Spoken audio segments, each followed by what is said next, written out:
첫 번째 가볼까요? 자, 이번엔 구속입니다. 자, 지난주 대구에서 아파트 배관 타고 올라가서 스토킹하던 여성 살해 후에 달아났던 40대 윤모. 주말에 검거됐고 조금 전 구속됐습니다. 자, 영장 실질 심사 받을 때 모습 잠깐 보시죠. 혐의 인정하시는 겁니까? 가족들에게 죄송하다는 생각은 안 드십니까? 도주는 왜 했습니까? 세종시에서 어떤 야산에 계속 숨어 계셨던 거예요? 도주 방법 계획하신 겁니까? 숨어 계시는 동안 어떻게 지내셨습니까? 승진은 어떻게 하셨어요? 자, 이제와 참 부질없는 말입니다만 애초 영장 기각이 안 됐더라면 그때 구속이 됐더라면 하는 생각을 지울 수가 없습니다. 맞습니다. 대구에서 스토킹하던 50대 여성을 살해한 후 달아난 40대 윤모 씨가 구속됐습니다. 윤모 씨는 지난 10일 새벽 3시 반쯤 대구 달서구의 한 아파트에서 가스 배관을 타고 외벽을 올라서 6층에 사는 50대 여성을 살해한 뒤 달아났습니다. 그리고 도주 나흘 만인 그제 세종시 도치원의 한 창고 앞에서 경찰에게 검거가 되는데요. 그리고 오늘 오후 2시 영장 실질 심사를 받기 위해서 법원에 출석을 했습니다. 윤모 씨는 야구 모자와 마스크로 얼굴을 가리고 유족들에게 할 말이 없냐, 스토킹 혐의 인정하냐 이런 취재진의 질문에 대답하지 않고 법정에 들어섰는데요. 법원은 윤모 씨가 일정한 주거가 없고 도망갈 우려가 있다며 구속영장을 발부했습니다. 윤모 씨는 지난 4월 피해자 여성을 찾아가서 흉기로 협박한 혐의로 불구속 상태로 경찰 조사를 받고 있었는데요. 당시 경찰은 구속영장을 신청했지만 법원이 기각한 바 있습니다. 자, 양 변호사님, 이놈이 참 나쁜 게 말이죠. 마치 극단적인 선택을 한 것 같은 연기를 계속 도주 중에 했더랬죠. 자, 이거 그래서 때문에 경찰 수백 명이 애먼 저수지 바닥을 막 훑고 다녔습니다. 네. 자, 아무튼 결국 잡힌 이유가 배가 고파서였답니다. 네, 그렇습니다. 이 저수지가 아니라 세종시 야산 쪽으로 갔던 건데 일단 지인명의 차를 가지고 세종시 야산 쪽으로 간 다음에 이제 택시를 타고 부친의 산소 근처로 갔던 겁니다. 그 다음부터는 아예 지금 생활 반응이 나오지 않았던 게 휴대전화는 지인 차에다 버렸죠. 그리고 나서 카드도 쓰지 않고 뭐 CCTV에도 안 잡히고 저 야산 부근이 어렸을 때 이자가 살았던 지역이라고 합니다. 그러니까 지리에 익숙이기 때문에 야산을 떠돌았던 걸로 보이는데 돈이 없어서 이제 결국에는 나흘 만에 공중전화로 지인에게 전화를 했답니다. 춥고 배고프고 돈이 없다. 그러고 나왔다가 경찰에 잡혔던 것이고요. 경찰에도 다 사실대로 범행을 시인을 했습니다. 산에 떠돌다 보니까 심신이 지쳐가지고 모든 걸 다 정리하는 기분으로 내려왔다라고 하는데요. 글쎄요, 참 이걸 뭐 자수라고 해야 될지 자수는 절대 아닙니다만 예. 이게 뭐 결국 지쳐서 나가 떨어진 거죠 뭐. 그러니까요. 좋습니다. 자, 다음 이어가죠. 자, 5만 원 땡겨 쓰려다 점점점. 자, 새벽 시간 정육점에서 벌어진 충격적인 사건 제보 영상 만나보시죠. 자, 주방에 들어선 남성 선반 위 기기들 바닥을 휙 또 휙 모조리 휙 손에 잡히는 대로 바닥에 와장창창창. 이번엔 글깨로 기계 칼날을 그냥 쓱싹. 자, 그리고요 선반 아래로 손을 넣어서 물건들을 마구 꺼내서 헤집어 놓더니 마지막으로 고기 절단기까지 바닥에 쾅. 아니, 이 양반 지금 뭐 하는 겁니까 이거? 네, 제보자는 인천에서 정육점을 운영을 하고 있는데요. 지난 2일 새로 지점을 오픈을 하면서 평소 알고 지내던 50대 남성 지인을 고용을 했다고 합니다. 그런데 이 남성이 첫날에 일을 끝내고 갑자기 한 달 식대 중에 5만 원을 가불을 해달라고 요구를 했대요. 그래서 제보자가 집에 가서 입금해주겠다 이렇게 얘기를 하고 깜빡 잊어버리고 잠이 들었는데 다음날 새벽 12시가 넘었을 때 갑자기 남성한테 전화가 옵니다. 그러고 나서는 왜 입금 안 하냐, 지금 술값을 계산해야 되니까 빨리 입금을 하라고 독촉을 했는데요. 제보자에 따르면 새벽에 전화해서 아이들도 다 깨고 돈 맡겨뒀냐 이렇게 좀 말싸움으로 번지다가 결국 남성이 일을 그만두겠다고 했다고 합니다. 그래서 제보자가 하루치 일당을 입금을 하고 나서 다시 잠들었는데 그날 새벽 5시쯤에 남성이 가게를 찾아와서 주방에 보관돼 있던 냉장, 냉동 음식들을 바닥에 보시는 것처럼 뭐 던지고 밟고 기계를 넘어뜨리는 등 난장판을 만들고 떠나버린 거였는데요. 제보자에 따르면 피해 금액이 1,500만 원 가량이 된다고 합니다. 아니, 5만 원 안 줬다고 그 300배가 넘는 1,500만 원 피해를 입혀요.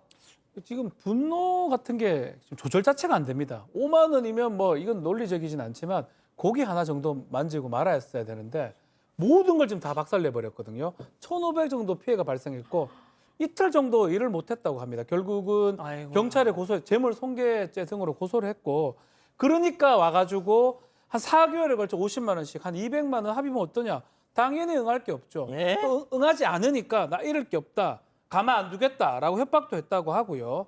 예전에 사실은 같이 근무한 적이 있는데 그때도 폭력성이나 이런 게 좀 있었다고 합니다. 어허. 근데 이번에 새롭게 일하면서 면접 볼 때 술, 담배 끊었다. 잘할 수 있다. 열심히 하겠다. 그래서 믿고 있는데 하하. 또 그 습성이 반복되면서 하하. 1,500만 원의 표를 입혔네요. 아유, 좋습니다. 자, 다음 이어가죠. 자, 라면 뒤엎고 음료 촥. 이건 또 뭘까요? 편의점에서 벌어진 충격적인 난동 제보 영상 만나보시죠. 자, 아이들과 편의점 찾은 여성 컵라면을 먹으려고 하는데 자, 직원 말 손님 취식은 안 됩니다. 아이 그럼 컵라면을 팔질 말든가 하면서 라면 바닥에 저렇게 촥 뚜껑도 촥 옆에 있는 아이들은 저걸 보면서 그냥 바로 얼음이 됐어요. 그리고는 밖으로 나가는데요. 밖으로 나갑니다. 자, 그런데 잠시 뒤에 또 성큼성큼 카운터로 오더니 음료까지 마저 촥 직원에게 뿌리고는 빨대도 던지고 저렇게 가던 길을 다시 돌아서 음료수를 다시 휙휙 아이고 언제 아이고 왜 마구 뿌려댄뒤 아주 이 가게 그냥 폭삭 망해라 하고 저렇게 가버립니다. 하지 말라면 좀 하지 마. 취식 안 된다고 했잖아. 네, 제보자가 운영하는 충남의 한 편의점에서 일어난 일인데 저렇게 코로나 이후에는 취식을 안 하게 이제 정했다고 합니다. 그래서 취식 안 된다라고 하니까 저렇게 애들 앞에서 저런 행동을 한 거예요. 저는 저 아이들이 엄마의 행동을 보면서 어떤 걸 느꼈을까 걱정스럽더라고요. 첫 번째는 공공질서는 뭐 안 지켜도 괜찮네. 그리고 저렇게 화가 나면 감정이 폭발할 수도 있는 거구나라고 생각했을 것 같고요. 또 엄마를 보면서 창피하잖아요. 수치스럽고 그게 꼭 아이들의 자존감 하락으로 이어지거든요.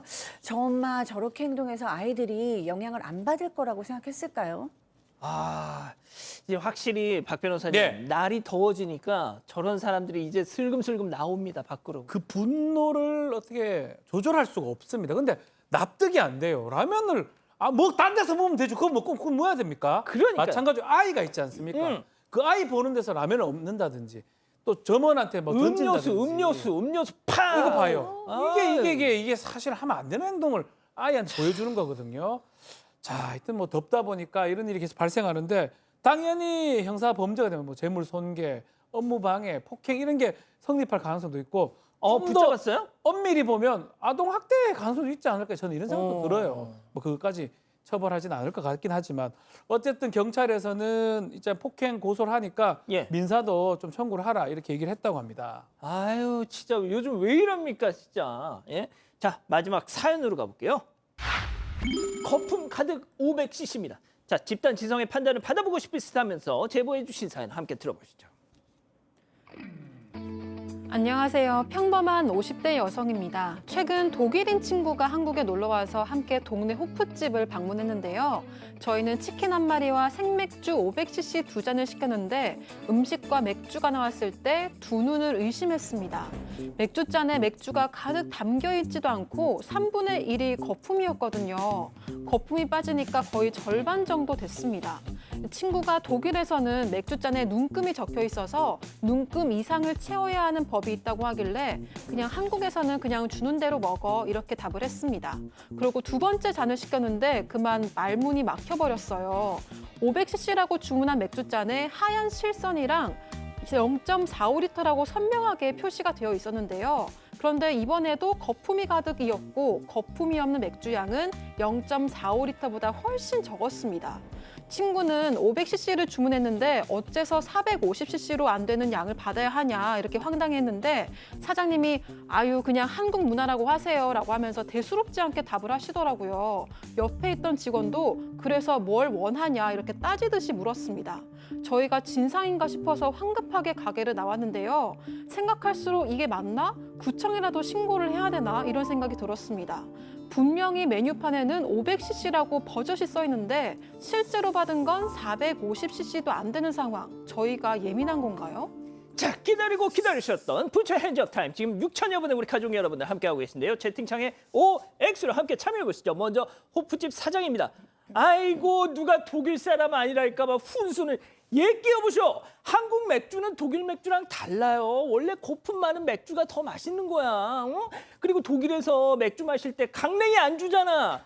아, 우린 주잖아. 달라고 할 때까지 계속 주잖아. 그거 다 거품으로 빠지는 값이라고 생각하고 그냥 드셔. 깐깐하게 진짜 동그라미. 헉! 야, 이거 자, 다음 사연자입니다. 사장님, 500cc 칼 맞춤하는 거 당연히 어렵죠. 하지만 그래도 엇비슷하게는 주셔야지. 아니, 이럴 건 뭐하러 450cc 눈금이 그려진 맥주잔 쓰는 거예요. 괜히 열만 받게. 그리고 정량 안 맞추는 게 그게 무슨 한국 문화야, 그게. 어? 밀러시 뭐라고? 떼어 앞쪽 커? 그게 무슨 말인데요? 너 사기꾼이래, X. 그렇습니다, 양 변호사님. 글쎄요, 떼어 요즘에 앞초커. 저도 해외 외국 분들이 와서 한국 음식점이나 주점 와서 이렇게 뭐 먹고 놀래는 거 이렇게 그런 유튜브들 채널들 많이 보거든요.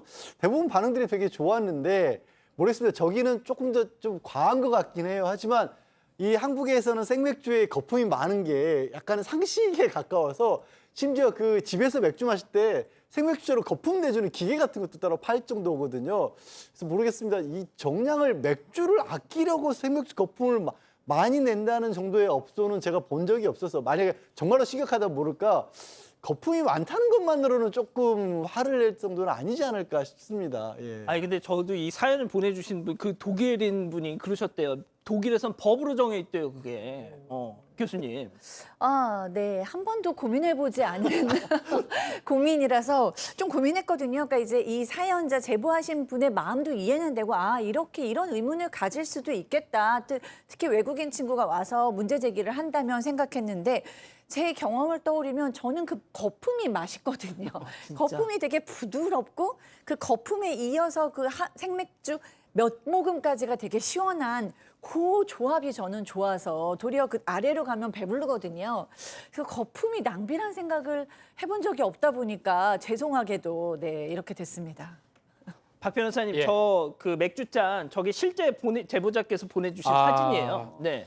저는 좀 다르게 좀 접근을 하고 싶은 게 어떻게? 이게 저는 뭐 대구에서 이제 오랫동안 학교 다니고 할 때는 예. 피처라고 이제 2000cc인데 대구는 1750cc로 팔았습니다. 아, 진짜? 진짜입니다. 그러면서 2000cc. 아니요, 1750cc를 시키면 피처가 나오는데 서울에 와보니까 다 2000cc 차이가 좀 있더라고요. 근데 그냥 이마에 먹으면 2000cc인 거예요. 저희가 봤을 때는. 또 이마에 먹으면 한 200 되는 거고 500잔 먹으면 이마이가 500, 뭐예요? 이만큼 먹으면 또 250 정도 되고 그렇게 항상 이렇게 했었거든요. 그러니까 고의적으로 만약에 그걸 했다면 모르겠지만 그 잔에다가 뭐 450이든 그만큼 더 갔다면 500잔이라는 게 있잖아요. 아니면 2000잔이 있으면 그거는 사실 뭐라 하기 좀 우리 문화상 그렇지 않나. 저도 독일 잠깐 갔었는데 예. 별로 없던데요. 그냥 주던데요. 자, 백다희 아나운서. 저도 뭐 미세한 차이는 날 수 있다고 생각하는데 이 정도로 차이 나는 거면 좀 성의가 없거나 좀 고의적인 게 아닌가라고 생각을 해서 X를 들었습니다. 댓글도 보겠습니다. 제이님, 독일인 앞에서 맥주 가지고 장난치다니라고 하셨고요. 미카엘라님, 정량을 줘야죠라고 하셨습니다. 하콩님은 저 일하는 곳에서는 크림 없이 가득 드려요라고 하셨습니다. 그렇군요.